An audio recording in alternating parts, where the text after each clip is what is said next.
I was reading a book alone in my room when, without warning, my straight best friend Jason walked in. What happened next? I still haven't fully wrapped my head around. It was 2 weeks ago, late afternoon.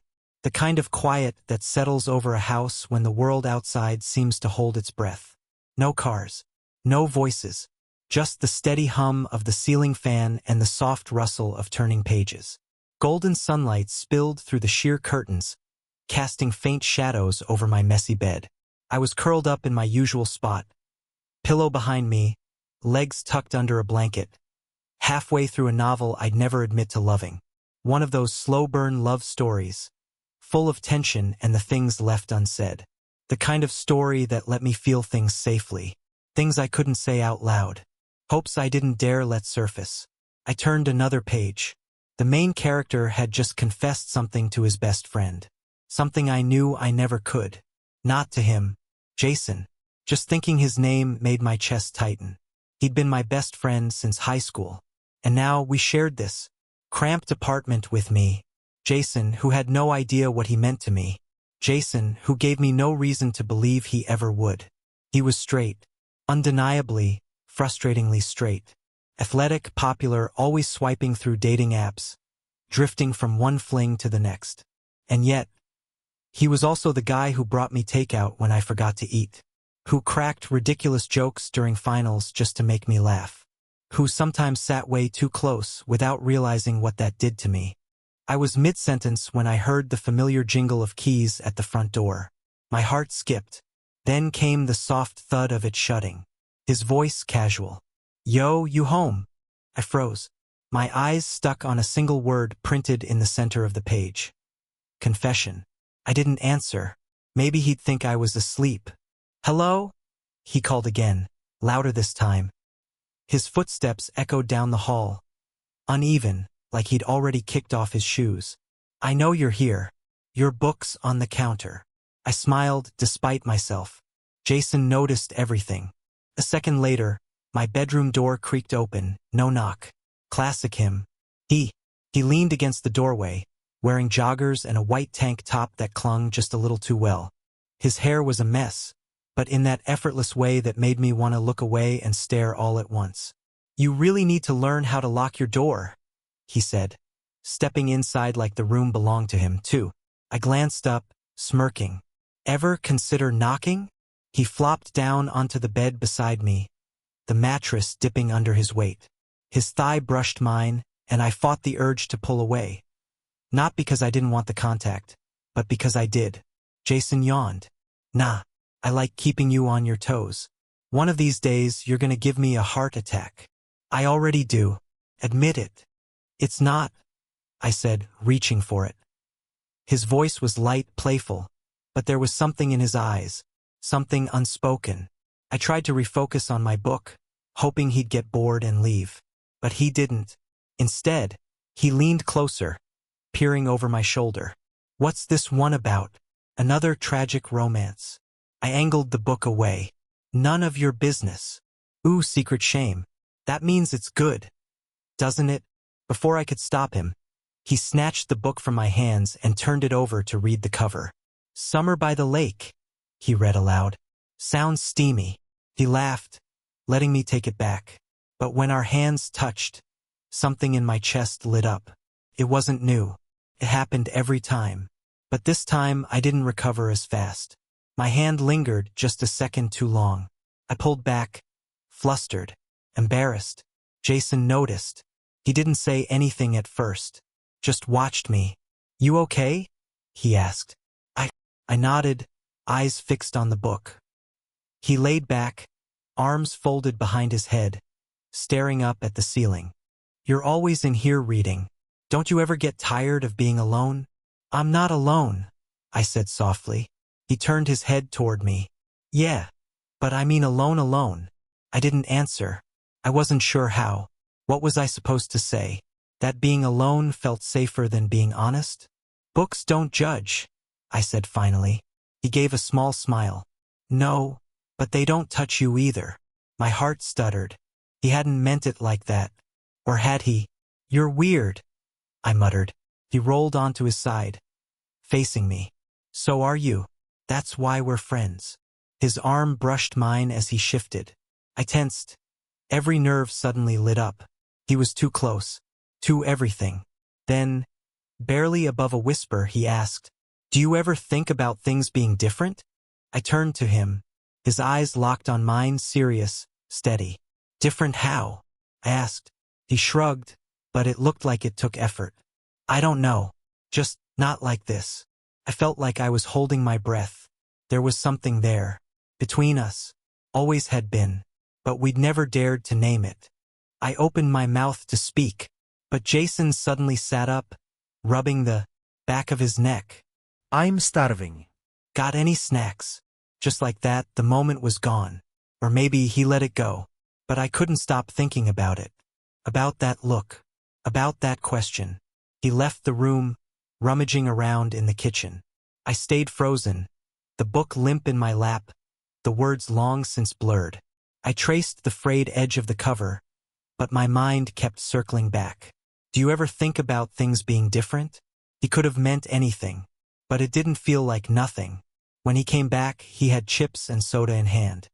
He nudged the door open with his shoulder, walking in like it was his room. And in many ways it was.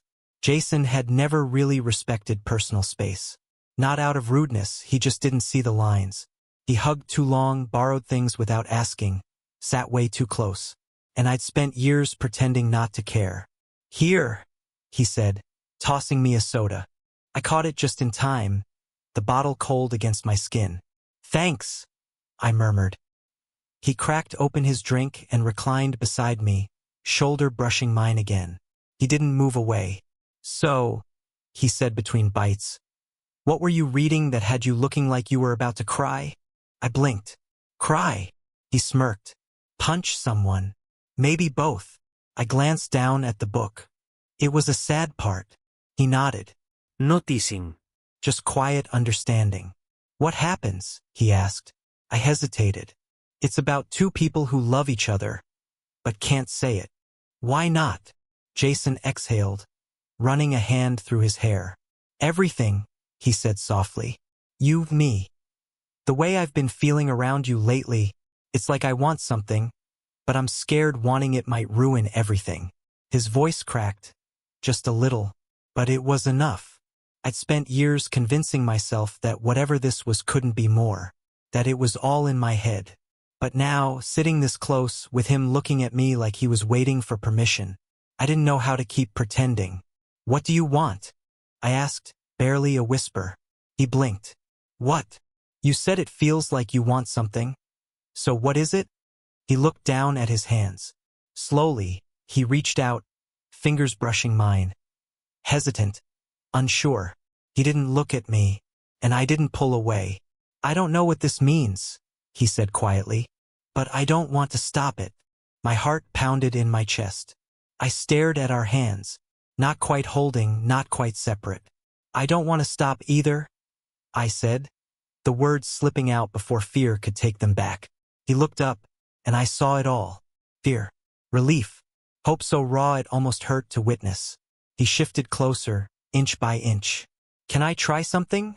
he asked, voice barely audible. I nodded. He leaned in slowly, cautiously, giving me every chance to say no. But I didn't. When his lips brushed mine, it wasn't really a kiss. It was a question, a breath, a maybe, a beginning. My body responded like it had been waiting for this moment my entire life. My eyes fluttered shut. I leaned in just enough to tell him this wasn't a mistake. Jason deepened the kiss, still gentle, still unsure. His hand slid from mine to the side of my neck, his thumb settling just below my jaw, anchoring me. I felt his breath, his hesitation, the way he trembled just like I did. This wasn't a kiss fueled by want. It was softer than that, curious, like two people learning a language they'd always understood, but never dared to speak aloud. When we finally pulled apart, neither of us said a word. Our foreheads rested together, sharing the same breath, our hearts pounding in sync with a rhythm we didn't yet understand. "I'm scared," Jason whispered, eyes still closed. "Me too," I breathed. "But I think that's okay." He nodded slowly, his hands still warm on my neck. I don't know what happens next. We don't have to figure it out tonight, I said. Just stay here. Jason let out a shaky breath, like something heavy had finally let go. He pulled back enough to look at me, and in his eyes, I saw something close to awe. I don't want to pretend anymore, he said. Then don't. We didn't kiss again that night. We didn't need to. We just lay there side by side, not touching, not speaking much, just existing in the same space, breathing the same air. The book I'd been reading was forgotten. That story didn't matter anymore, because a new one had just begun. The room dimmed to a soft, golden haze from the streetlights. Jason's breathing was steady beside me, but I could feel the subtle shifts of his fingers against the comforter. Little movements that told me he was still awake. So was I. Sleep felt like something that belonged to the version of us before. I kept my eyes closed, not pretending, just unsure what to say. There was a strange fullness in my chest, a lightness that still felt heavy. I didn't know if it was joy, or fear, or both. I was afraid to move, afraid the spell might break. Still awake. Jason's voice was soft, but it cut through the silence like a thread pulling me back to him. Yeah, I murmured. Couldn't sleep. He rolled onto his side, and I felt the mattress shift. The air tightened between us. Then, without warning, his hand touched my arm. Just a light touch, barely there. Should have meant nothing, but to me it felt seismic. I've been thinking, he said, his breath brushing my cheek, about how long this has been in the air between us. I turned to face him. His eyes searched mine, wide open in a way I'd never seen before. You mean tonight? I asked. He shook his head. No. Way before. Like, when you look back and realize a moment meant more than you knew at the time. I nodded. All the time. Like that night we stayed up watching horror movies, he said. And I fell asleep on your shoulder. I didn't move, didn't even breathe. I didn't want to move, he continued. I just sat there and felt everything. That night had haunted me. I thought I was the only one who remembered. You remember that? I asked. Of course, he said quietly. That was the first time I realized I was looking at you differently. And I didn't know what to do with that. Why didn't you say anything? Jason smiled faintly. Because I was scared. I played the part so well, girls' parties, the whole act. I started believing it myself. Until you. My heart pounded. You were always just there, he said. Reading. Rolling your eyes at my dumb jokes. Making me feel safe. And that scared the hell out of me. I reached for his hand. This time our fingers laced together, firm and certain. You don't have to be scared, I said.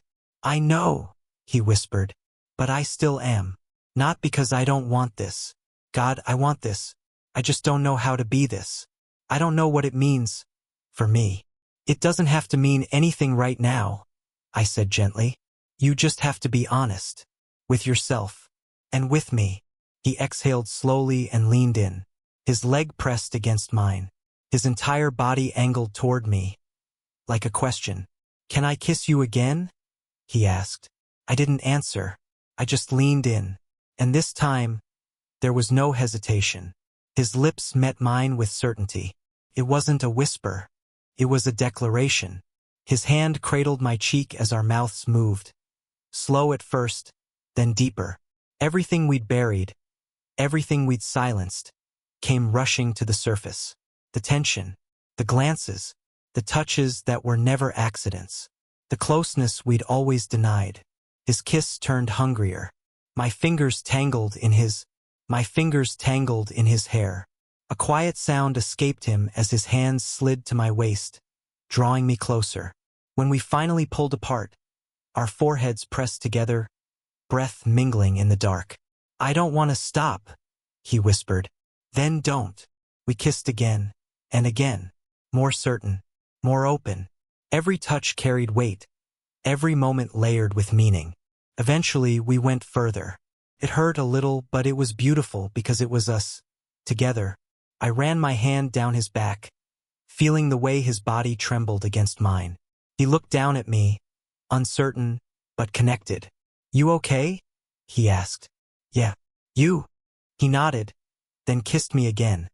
Slower this time, deeper, not trying to define anything, just feeling it.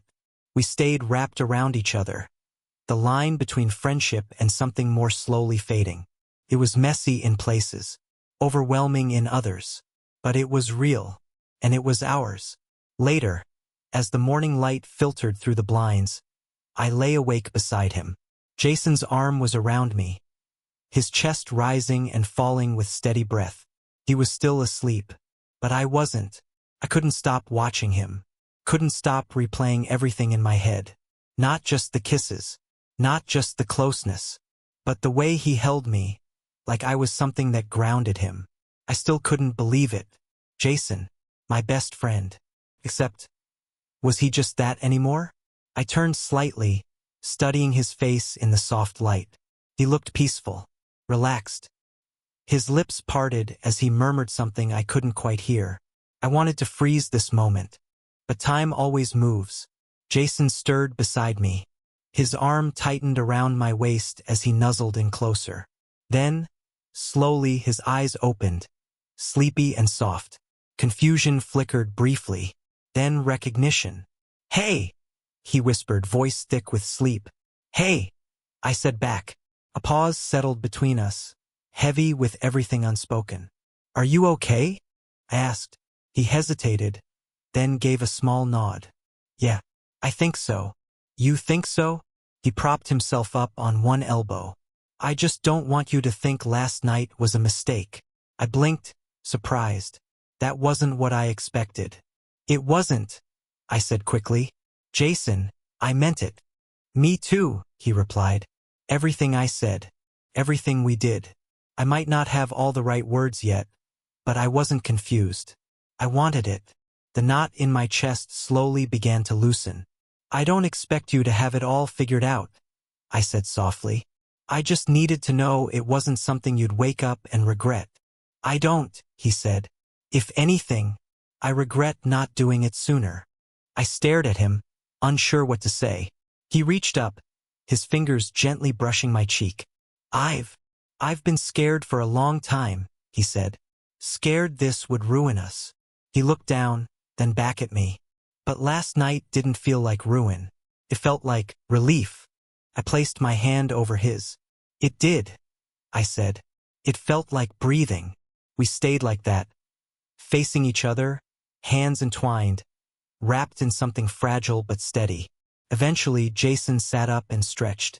I should probably text Sam, he muttered. Tell her I'm not going to see her again.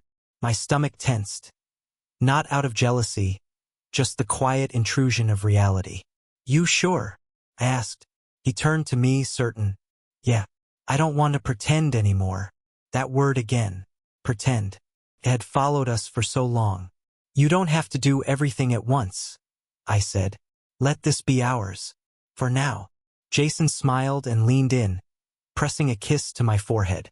I like that. The rest of the morning passed in quiet, comforting pieces. Coffee, brushed hands, small smiles. Felt new but familiar, domestic in a way that fit us. It always had. We just hadn't let ourselves see it. At the door, Jason paused. Hey, he said. If I freak out later, because I probably will, just remind me of this, okay? That it felt right. I will, I said, wrapping my arms around him. He kissed me again, soft, lingering. See you tonight? Definitely. And then he was gone. I watched from the window as he walked down the street. But this time he looked back and smiled. In the weeks that followed, everything changed. And somehow nothing did. Jason still raided my fridge. Still teased me about my books. Still sprawled across my bed without asking. But now, there was more.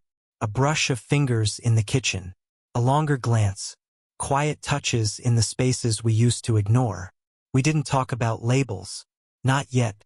It was still too new. Too fragile. But it was real. Like the night he curled up behind me, breathing softly against my neck. Or the morning he kissed my shoulder while pouring coffee. Or that time he whispered, I missed you. even though he'd only been gone a few hours. Yeah, we slept together again, a few times. But it was never rushed, never careless. It wasn't just about desire. It was about exploration, connection. There were still doubts, still moments where his phone lit up and I caught myself flinching. But he stayed, quietly, steadily. He kept reaching for me, and every time, I reached back, because in those small, uncertain moments, we were building something real, something worth holding on to.